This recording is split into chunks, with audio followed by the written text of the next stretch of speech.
한 신앙인이 이제 그럭저럭 신앙인인데, 기도원에 가서 은혜를 받았습니다. 문제는 은혜를 받은 것이 문제가 아니라 그 후에 교회에 와서 그의 삶이 거듭난 사람으로서의 삶이라기보다도 이제 많은 그리스도인들을 정죄하는 그런 자리로 떨어지게 된 겁니다. 이분이 이제 계도 방언한다. 그러면서 방언 못하는 사람은 마치 믿음이 없는 사람처럼 정죄하게 되고 결국은 교회에 큰 문제가 되게 됐습니다. 기독교 신앙을 배우다가 심오한 진리 중에 이 땅의 마지막 사건, 즉 그리스도의 강림에 대해서 배우게 됩니다. 이 진리를 발견하게 되면 정말 짜릿짜릿한 흥분이 오는 거죠. 우리 몸이 그리스도의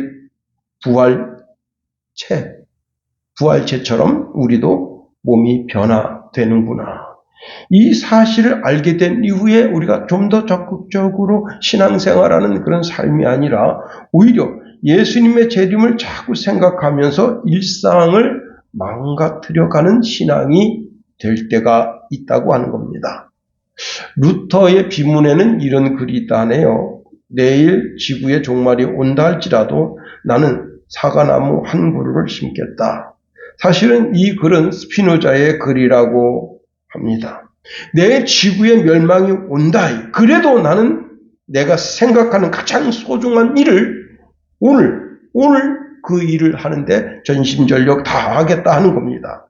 여러분, 사과나무는요, 보통 주식은 아닙니다. 그죠? 후식으로 먹는 거예요. 그런데 왜 사과나무를 심겠다 했겠습니까? 내 하려는 모든 일머리를 착착착 정해놓고 그 일머리 중에 제일 마지막 일머리가 이제 사과나무 심는 일머리라도 그 마지막 일까지 내가 최선을 다하겠다 하는 겁니다.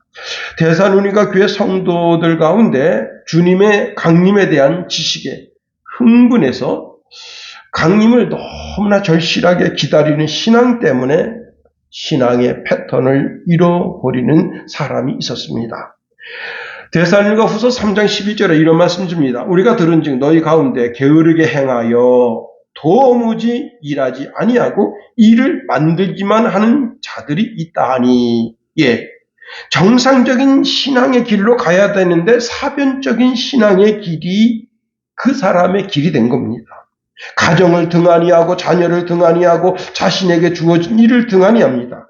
주님이 이제 곧 임박하게 오실 텐데, 내가 가정일에, 내가 자녀 일에, 내가 사업장에, 직장에, 그거 그렇게 중요하겠어? 하고는 이제 주님의 강림에 대해만 깊이 생각하고 거기에 몰입하고, 그리고 거기에 완전히 빠져들어가서 정상적인 삶을 망치는 겁니다.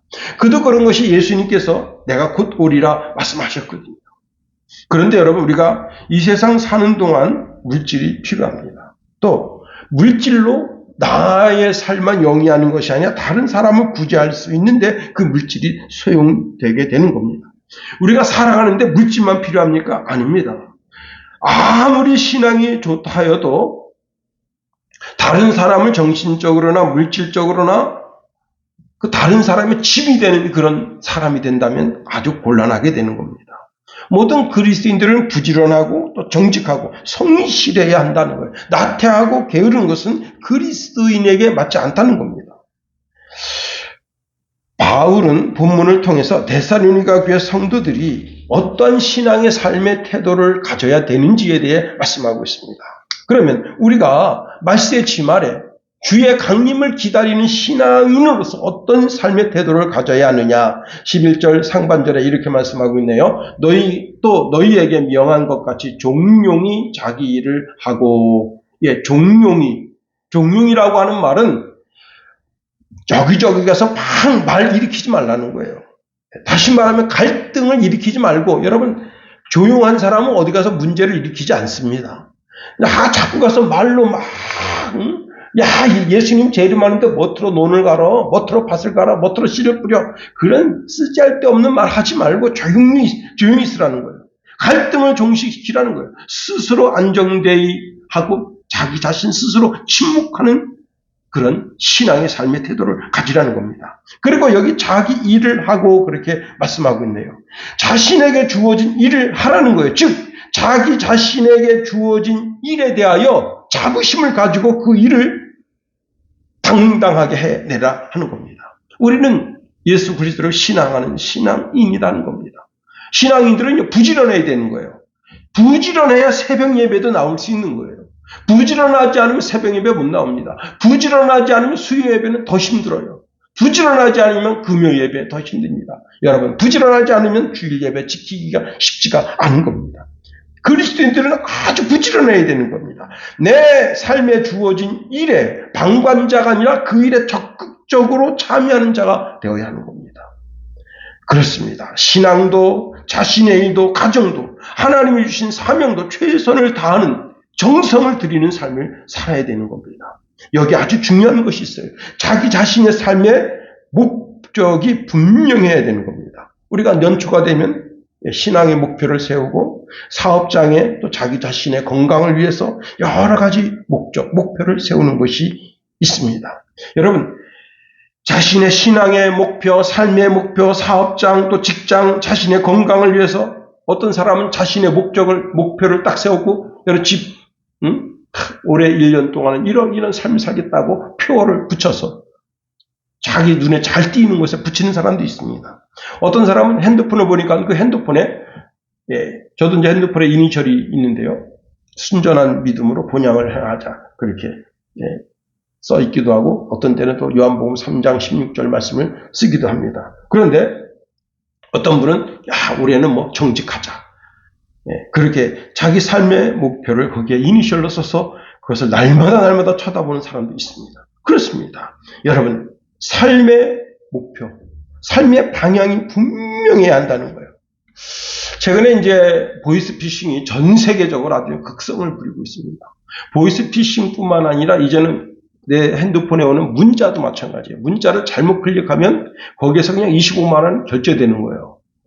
그래서 얼마 전에도 시골에 이제 그 이장 이름으로다가 문자가 쫙 떴습니다. 그걸 클릭하면 25만 원 나간다. 그래서 우리 이제 김옥규 권사가 급하게 문자를 띄운 겁니다. 그 이장 이름으로 문자가 온 걸 클릭하지 마라. 그렇습니다.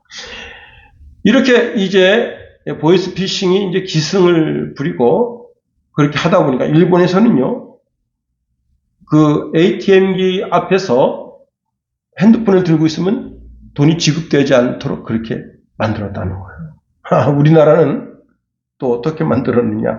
앞으로 만들 계획이라고 하는데, 자, 우리나라는요, 얼굴 인식이 안 되면 돈이 지급되지 않도록 그렇게 한다는 거예요. 여러분, 내 얼굴과 그 다음에 이제 그 보이스피싱 병이 거기서 현금 찾으려고 딱 했을 때 그 카메라에 있잖아요. 그 얼굴 인식이 안 되면 돈이 빠져나가지 않도록. 여러분, 이 은행에 있는 사람들도 우리 돈을 지켜주려고 최선을 다하는 겁니다.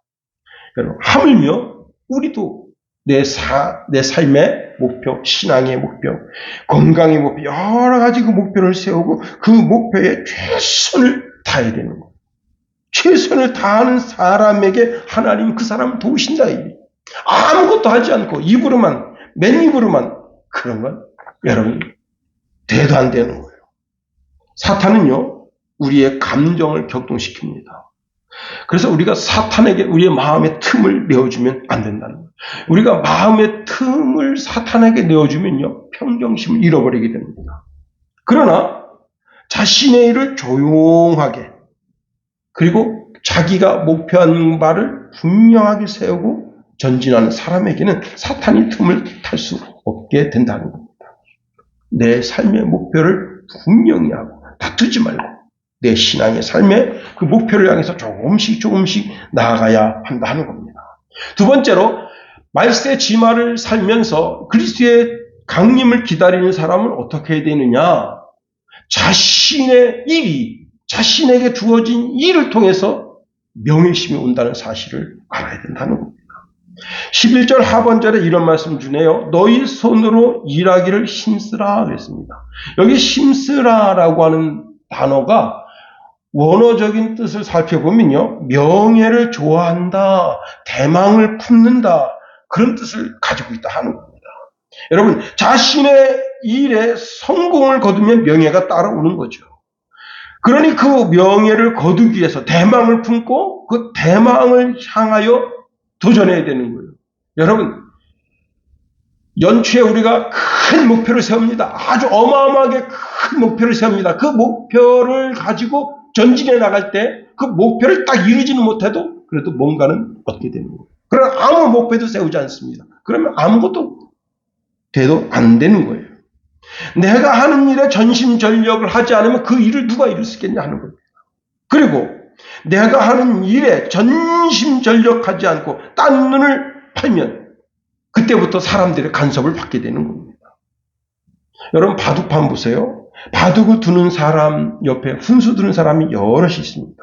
그런데 바둑을 두는 사람은요, 보통 4수, 5수, 깊게는 한 20수, 30수 내다보면서 이렇게 둬야 되겠다. 그렇게 이제 바둑판을 내다보는 겁니다. 그런데 옆에 사람이 이렇게 둬야 되지 않겠냐고 딱 했을 때 그 사람의 말을 듣고 그 흑점을, 100점을 쳐다볼 때 어떻게 되는가 하면 자기가 마음속에 가지고 있었던 바둑에 대한 그 그림이 흐트러지게 돼요. 그러면 결국 어떻게 되느냐? 지게 되는 거예요. 이거 얼마 전에 한 보름 됐나요? 중국의 바둑 천재가 자기 바둑이 죽은 줄 모르고, 거기다 계속 바둑을 두니까 한국 그 바둑 선수가 회심의 미소를 띄었다. 14점인가를 그냥 따먹었다고 하는 그런 뉴스를 제가 들은 적이 있습니다. 자, 옆 사람이 훈수를 둘 때 그 훈수를 두고 조금 생각을 조금 다르게 했던 그것 때문에 결국은 그 바둑 전체를 망친다. 여러분, 내가 주의 전에 나와서 내 일상을 하나님께 드리고 주의 인도심을 바라면 더 이상 머뭇거릴 필요가 없는 거예요. 하나님의 인도하심을 바라면서 광야를 향하여 발길을 내디뎌야 되는 거예요. 여러분, 그러지 않으면 목표를 이루기가 쉽지 않은 겁니다. 그렇습니다. 자신의 일에 전심전력 다하는 그 사람에게 하나님은 명예도 주시고 영광도 주시고 그 일을 통해서 부귀로 얻게 하신다 하는 겁니다. 주석에 아주 재미있는 표현이 있어서 그 표현을 여러분에게 소개하려고 합니다. 당시 그 주인들은 편지 쓸 때 자기 손으로 편지 쓰는 일을 매우 부끄럽게 생각했대요. 그래서 이 편지 쓰는 일을 노예나 또는 그 자기 집에 그 하등한 사람들에게 그 편지 쓰는 일을 시켰다고 하는 겁니다. 그래서 여기 오늘 본문에 보니까 너희 손으로 일하기를 힘쓰라 그렇게 말하고 있는데 너희 손으로 편지 쓰는 것을 부끄럽게 생각하지 말라. 여러분, 우리나라 조선 말기에 이제 그 야구를 그린 그런 영화가 있는데 YMCA라는 영화예요. 저는 다 보지는 않았습니다만 그냥 이렇게 텔레비전에서 이렇게 얼핏 보여주는 걸 봤는데 거기에 어떤 테마가 나오는가 하면요. 그 야구는 쌍놈들이라는 거지. 양반들이 그렇게 그냥 도포 입고 그냥 담배 피면서 자이고 저놈 그렇게 하는 거지. 양반이 거기서 뛰는 게 그게 안 된다. 그래서 여러분 그 최강훈가요? 이름이 성이 생각 안 나네. 그 박강훈가 그 사람이 그 이제 야구 선수가 되잖아요. 근데 거기 가서 그 양반이 자기가 그 갈등을 느끼는 거예요. 이건 상놈들이 하는 건데 양반이 내가 이 야구를 해야 되나 말아야 되나 그러면서 그려지는 그림입니다. 여러분, 오늘날 만일 그 야구를 천하게 생각해서 여러분 그런다. 이거 말도 안 되는 거죠. 제가 오늘 쇼트 영상을 봤는데 아기가 태어나자마자 손에다 뭘 지켜줬는가 하면 플라스틱으로 된 그 골프 스틱 있잖아요. 그걸 손에 들려줍니다. 야, 태어나자마자. 애가 그거 가지고 이래요. 근데 이제 얘가 이제 뻗떡 섰습니다. 바다바다 떠는데 그걸 짚어줍니다. 그리고 이렇게 치는 거 보여줍니다. 그리고 텔레비전을 뭐만 틀어놨냐면 골프 치는 것만 틀어놨어요. 여러분, 1살 됐습니다. 2살 됐습니다. 3살 됐습니다. 7살 됐는데요. 이 자기 집 잔디밭에 이렇게 구멍이 있어요. 예, 빨간 구멍, 그 다음에 이렇게, 그 0점표가 있는데, 탁 맞추는데, 백발백중이에요. 7살 때는. 아하, 야, 저렇게 돼서 세계적인 골퍼가 나오겠구나. 그 생각 들면서, 야, 우리 성훈이가 이제 장가 가서 아기를 낳으면 처음부터 그냥 발에다 궁을 하나 붙여줘야 되겠다. 제2의 손흥민이 나올지 어떻게 알겠어요? 어? 야, 아니, 7살 된 게 그 치는데 백발백중이에요. 응? 참, 여러분, 내 손으로 하는 일을 부끄럽게 생각하지 말고 그 일에 힘을 쓰라는 거예요. 그 일을 통해서 명예를 얻고 명성을 얻고 영광을 얻고 그 다음에 재물도 얻게 된다는 겁니다. 종들이나 시키고 주인들이 노는 것은 그건 그리스도의 태도가 아니라는 겁니다. 우리 하나님은 어떤 분이시냐? 일하시는 하나님이시다. 예수님이 친히 말씀하십니다. 내 아버지께서 이제까지 일하시니 나도 일한다 말씀하십니다. 여기서 일이라고 하는 것은 육체적인 노동이죠. 자, 육체적인 노동의 결과물로 온 우주 만물을 창조하셨다. 그런데 하나님이 그걸 불명예스럽게 여기셨습니까? 아니죠. 영광스럽게 여기신 거죠. 자, 한 걸음 더 나아가 이제 데살로니가 교회 교인들이 손으로 하는 이런 일이 사실은 익숙한 사람들이었어요.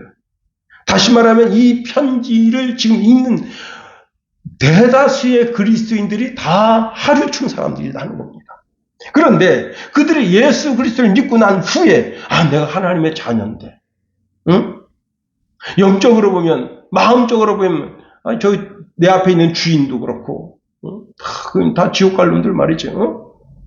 나는 그래도 하나님의 자녀인데, 그런 우쭐대는 마음으로 육체적 노동을 경시하는 그런 풍조가 자기 자신도 모르게 자신 삶 속에 들어왔다는 거예요. 왜냐하면 그때 당시에 팽배한 사상 중에 하나가 뭐냐면 영지주의라는 거거든요. 영지주의 사상이 온 교회를 휩쓸고 있기 때문에 이 육체적인 노동은 천한 것이고 좀 정신적인 것, 영적인 것은 선한 것이라고 생각했기 때문에 그렇다는 겁니다.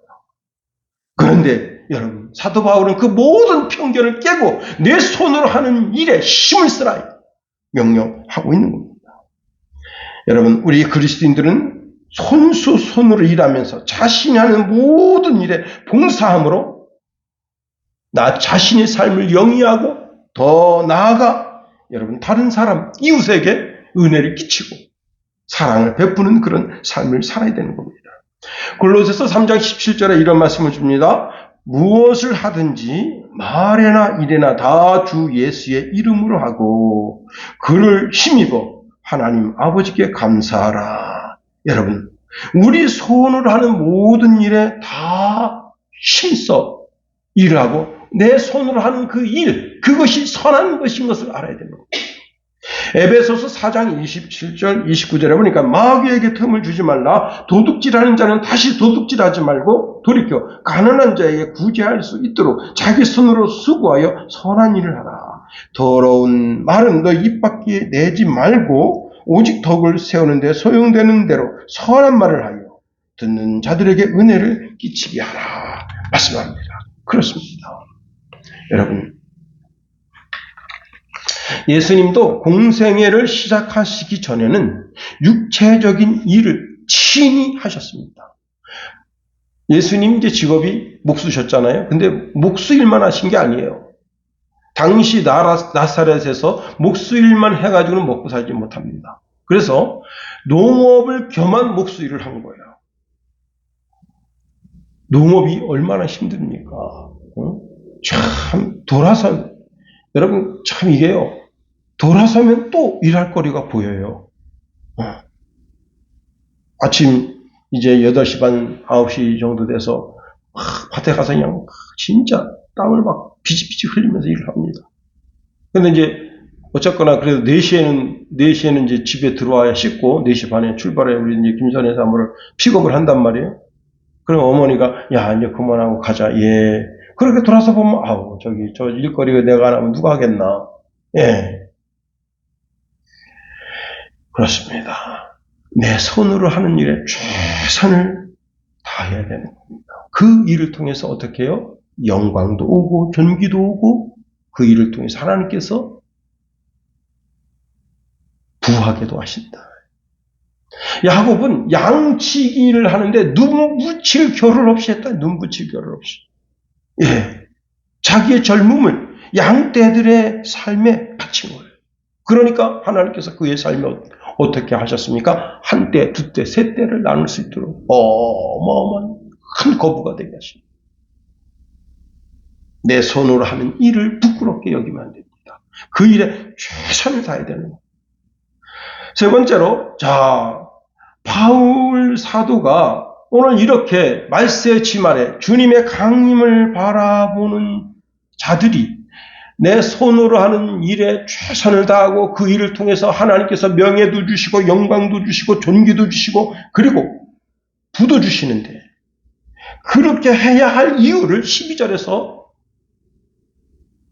두 개를 말씀하십니다. 우리 12절 다 같이 한번 읽어볼까요? 12절 시작. 이는 의인에 대하여 단정히 행하고 또한 아무 궁핍함이 없게 하려 함이라. 예. 먼저 이방인들, 예수 안 믿는 사람들에 대하여 단정하게 행하게 하기 위함이라 말씀하고 있네요. 잠언서 6장에 가면요, 게으른 자에 대한 경고가 있습니다. 이렇게 말씀하네요. 게으른 자여, 개미에게 가서 그가 하는 것을 보고 지혜를 얻으라. 개미는 두령도 없고 감독자도 없고 통치자도 없으되 먹을 것을 여름 동안에 예비하며 추수 때에 양식을 모으느니라. 게으른 자여, 내가 어느 때까지 누워 있겠으며 내가 어느 때에 잠이 깨어 일어나겠느냐. 좀 더 자자, 좀 더 졸자, 손을 모으고 좀 더 누워 있자 하면 내 빈궁이 강도같이 오며 내 곰핍이 분사같이 이르리라 말씀합니다. 여러분, 그 이스라엘 사람들은 이제 이 가을 거지를 다 끝난 다음에 그 다음에 내년을 위해서 밭을 갈아요. 근데 게으른 농부는 그 밭을 안 간다는 거예요. 그리고 뭐라고 말하냐면 내년 봄에 가서 갈지. 예. 제가 어릴 때도 보면요, 아버님이 논을 싹 갈아놓습니다. 예. 다 갈아놔요. 그 다음에 밭도 정리를 싹 해놓습니다. 그런데 어느 순간서부터 내년 가서 하지. 예, 게으른 자예요, 게으른 자. 여러분, 그리스도인의 특징이 뭐냐? 근면성실이다. 미국에 그 다람쥐 있잖아요. 미국에는 도토리가 진짜 어마어마합니다. 이 한 마리 도토리가 그 농부 헛간에다가 도토리를 물어다 놨는데 얼마를 물어다 놨냐면요, 3톤 700kg를 물어다 놨어요. 700kg도 대단한데 3톤 700. 어느 날 농부가 이제 야외 창고에다가 이제 곡식을, 옥수수를 저장해 놓으려고 딱 가서 보니까 뭐가 꽉 차 있어요. 딱 보니까요, 전부 도토리입니다. 그 도토리가 한도 끝 없이 쏟아져요. 그런데 거기가 미국이라 해석한 겁니다. 한국 같았으면 전부 갖다 그냥 갈아가지고 도토리 묵에 먹으면 얼마나 맛있게요. 그런데 여러분, 미국은 그거 안 먹는단 말이에요. 응? 밤도 안 먹어요. 밤도 왜 안 먹냐면, 이거 다람쥐 먹인데 왜 가져가느냐, 그렇게 체근합니다. 여러분, 다람쥐도 헛간에다가 3톤 700kg. 여러분, 우리는 주님을 따르는 그리스도인들입니다. 더 나아가 우리는 하나님께로부터 하나님의 대사, 그리스도의 대사로 명령받았습니다. 내가 하는 일에나 말에나 무엇이든지 다 뭐예요? 그리스도가 나타나야 돼요. 제가 이제 서울에 있을 때 스크린도어 설치하러 다녔었잖아요. 지금도 스크린도어 이렇게 특히 이제 회기역, 그 다음에 이제 상봉역, 그 다음 망우역 이렇게 탁 하면 이거 내가 설치한 건데 이런 생각이, 그거 딱 볼 때마다 마음이 찌긴합니다. 여 밑에 있는 모든 콘크리트는 내가 설비했다. 제가 한 48개 정도 스크린도어 설치했는데, 참 그거 볼 때마다요 가슴 뿌듯하고 대한민국의 한 족적을 그렸다. 그런 생각을 가질 때가 많습니다. 그때 정직과 성실로 그 일을 이룬 겁니다. 여러분, 우리는 그리스도 예수의 사람들로서 근면과 성실함으로 나 자신을 나타내야 되는 거예요. 예수 그리스도를 따르는 사람으로서 일거리만 만들면 안 되는 거예요. 말거리만 만드는 사람 되면 안 되는 겁니다. 일하는 시간에 잡담하고 그로 인해서 다른 사람에게 피해를 주면 다른 사람들이 뭐라 생각하겠습니까? 야, 예수 믿는 사람들 말만 많다. 여러분, 세상 사람들은 그리스도인들이 말이 많다고 비난합니다. 결국은 그 비난이 누구를 향하게 되는 거예요? 예수님께로 향하게 되는 겁니다.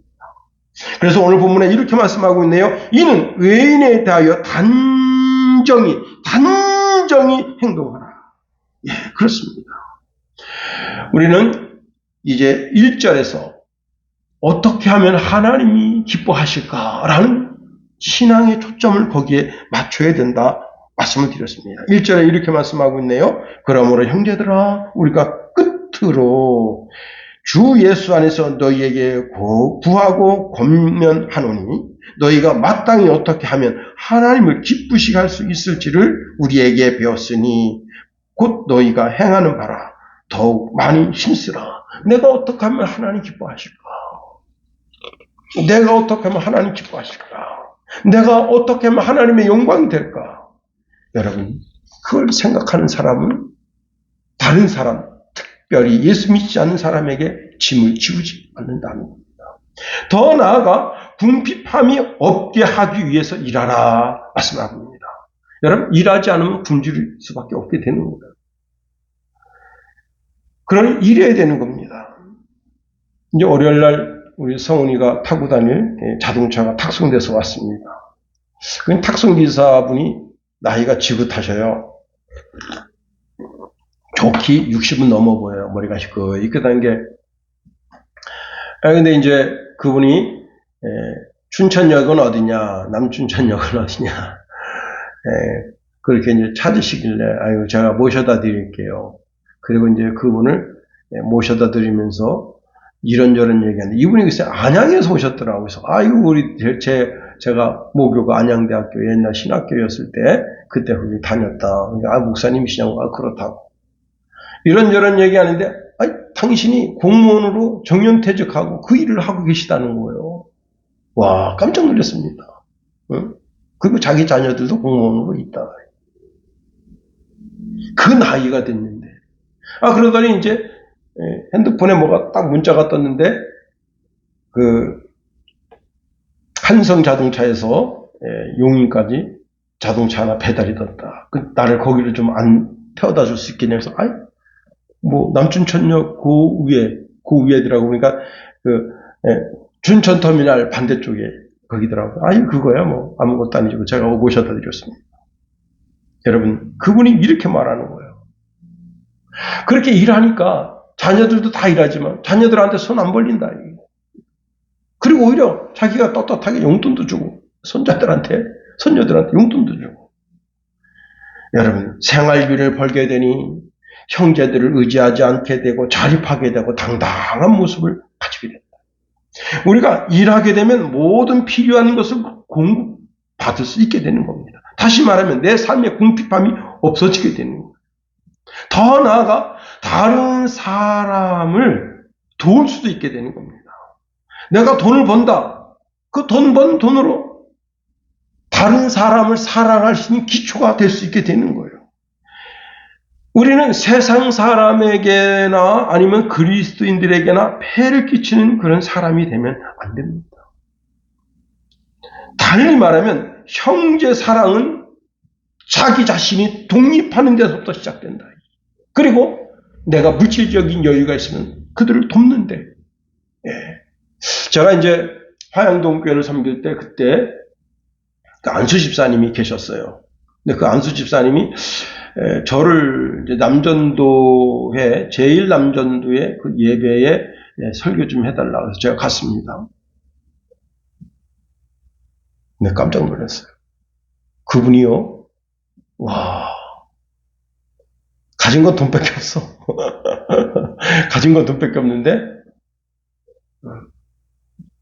애들 장학금을 지급하고 있는데, 16명 장학금을 지급하고 있습니다. 대학생들한테.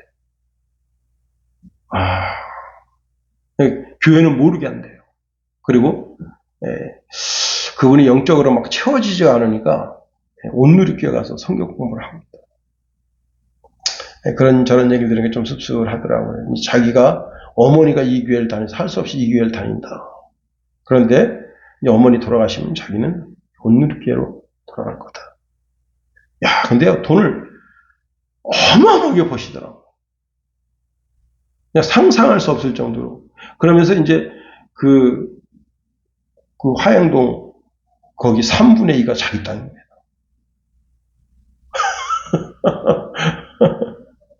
예? 야, 그러면서 자기 땅 안 밟으면 못 다닌대요. 야, 학생들을 그게 뭐 그리스도인인 건 아니건 그걸 상관하지 않고 자기 그 그룹에 장학재단이 있어서 도와준다. 얼마나 멋있어요. 자기는 아파트 같은 데 살고 싶지 않대요. 아파트도 있대요. 집도 여러 채 있대. 자기가 집 지은 거 거기에 다 있는데 그냥 거기서 살지 않고 자기는 이렇게 와서 빌라에서 고급 빌라 좋으니까 거기서 이렇게 살면서 아침마다 창 쫙 열고 화양동을 내다보면서 큰 소리 치고 그렇게 사신다. 많은 사람들에게 도움을 주는. 여러분, 그리스도인들이 친구의 짐덩어리, 외인의 짐덩어리, 그거 되면 되겠어요? 그것은 하나님의 영광을 가리는 거다. 사도 바울은 빌립보서 2장 4절에 이런 말씀합니다. 각각 자기 일을 돌아볼 뿐더러 또한 각각 다른 사람의 일을 돌아보아 나의 기쁨을 충만하게 하라 말씀합니다. 이제 말씀을 마칩니다. 예수 그리스도의 강림에 대한 신학적 사상이 내 속에 들어오는 것이 참 흥분되고 감사하고 내가 마지막 그렇게 변화돼서 예수님처럼 부활체가 되는구나. 참 감사한 일이죠. 그런데 거기에 너무 몰입하다가 일상생활을 망치면서 자기 신앙도 망치는 어리석은 룰을 범하지 말라 합니다. 정상적인 삶을 통해서, 정상적인 신앙의 패턴을 통해서 다른 사람들에게 짐덩어리가 되지 않는 그런 이 시대에 정말 이 시대를 책임지는 멋진 그리스도인들이 다 되기를 예수님의 이름으로 축원해 드립니다.